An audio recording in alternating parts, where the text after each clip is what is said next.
আমি যদি আপনাকে বলি বাংলাদেশের বিখ্যাত বড় বড় ভিলেনেরা যারা একসময় ভিলেন হিসেবে নায়কদের কলিজা কাঁপিয়ে দিত, কাঁপিয়ে বেরোতো পুরো সিনেমা জুড়ে, শুধুমাত্র নায়করা হেরে গেলে সিনেমা শেষ হয়ে যাবে এই জন্য ডিরেক্টররা ভিলেনদেরকে হারিয়ে দিত।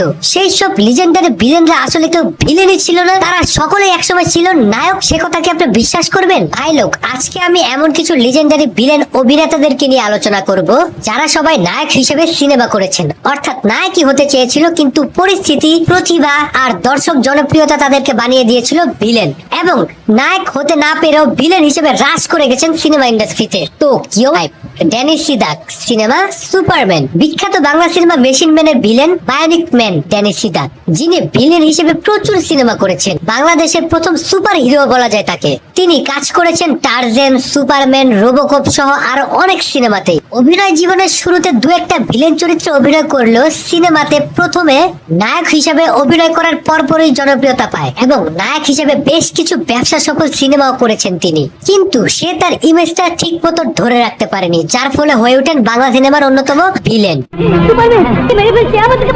ঠিক আছে আপনারা যান, আমি দেখছি। যান, আমি বলছি তোমরা চলে যাও।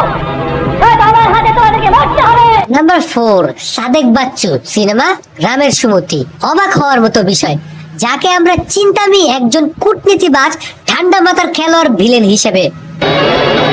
পাইছি পাইছি রে পাইছি, জজরে সাইজ করার পথ পাইছি।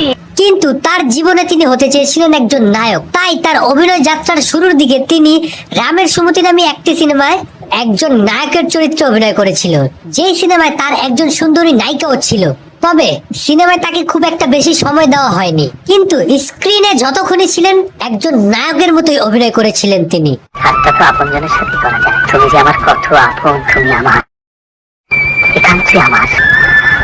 নাম্বার 3, মিশা সওদাগর, সিনেমা চেতনা। অনেকেই অবাক হবেন, মিশা সওদাগর যিনি কিনা ভিলেন হিসেবে বাংলা চলচ্চিত্র জগতে সবচেয়ে বেশি সিনেমা করেছে, প্রায় 800টি সিনেমা। 5 বছর আগেও যাকে ছাড়া পুরো সিনেমা ইন্ডাস্ট্রি অচল, এমন কোন ভিলেন চরিত্র নেই যে সে তা প্লে করেনি। ইন্সপেক্টর, তোকে বহুত পস্তাতে হবে ইন্সপেক্টর, তোকে আমি চুক্তি করে দেবো। অথচ সে ছিল একজন নায়ক, এটা কেউ মানতেই পারবেন না। অনেকে হয়তো জানেনই না মিশা সওদাগর তার জীবনের প্রথম সিনেমায় একজন নায়কের চরিত্রে অভিনয় করেছিলেন। জি হ্যাঁ, 1990 সালে মিশা সওদাগর প্রথম চেতনা নামে একটি সিনেমায় অভিনয় করেছিলেন। সেই সিনেমায় তার পাশে অমিত হাসানও ছিল। সিনেমায় আমরা তাকে একজন সাইড নায়কের চরিত্রে দেখতে পাই, কিন্তু সেই সিনেমায় সেইভাবে সফলতা না পাওয়ার কারণে পরবর্তীতে হয়ে যায় একজন বিখ্যাত ভিলেন। আমার মনে হয় তোর শিক্ষা হয়ে গেছে, এবার শরীফ চৌধুরীকে গিয়ে শিখা যা। নাম্বার 2, স্যার ওয়াসিমুল বারী রাজীব, সিনেমা খোকন সোনা। রাজীব স্যার বাংলা সিনেমার শীর্ষ ভিলেনদের সেরাদের মধ্যে একজন। শুধু ভিলেন নয়, তিনি একজন শক্তিমান অভিনেতাও। তবে তার ভিলেন চরিত্রগুলো দেখে আমি প্রচন্ড ভয় পেতাম। তার কথা বলার ধরন, এক্সপ্রেশন, ডায়লগ ডেলিভারি জাস্ট কলিজা কাঁপিয়ে দিত। আমি মাইন্ড করছি। এটাও সত্যি, রাজীব স্যারও তার লাইফে নায়ক হতে চেয়েছিলেন। 1982 সনে কাজী হায়াত স্যারের খোকন সোনা সিনেমায় একজন নায়কের চরিত্রে অভিনয় করেছিলেন তিনি। সিনেমায় এই বাচ্চাটা বলুন তো কে?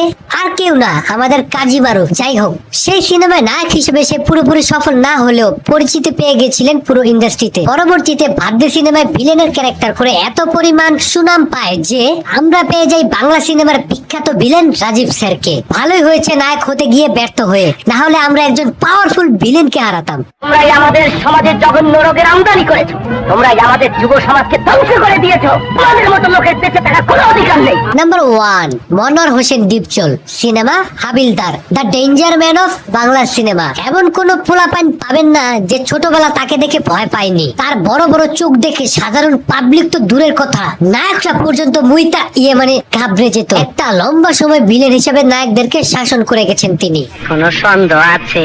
খারো বাতি যায়, তোমার সন্দেহ আমি দূর করে দিতাছি।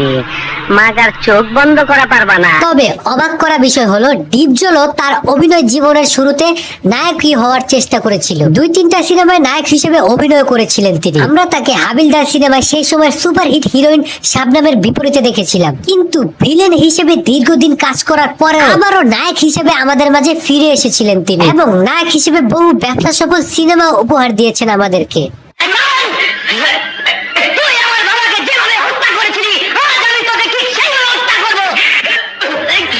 ভাই লোক, আপনার কি মনে হয় এইসব অভিনেতাদের মধ্যে সবচেয়ে বেশি সফল নায়ক হওয়ার সম্ভাবনা কার ছিল?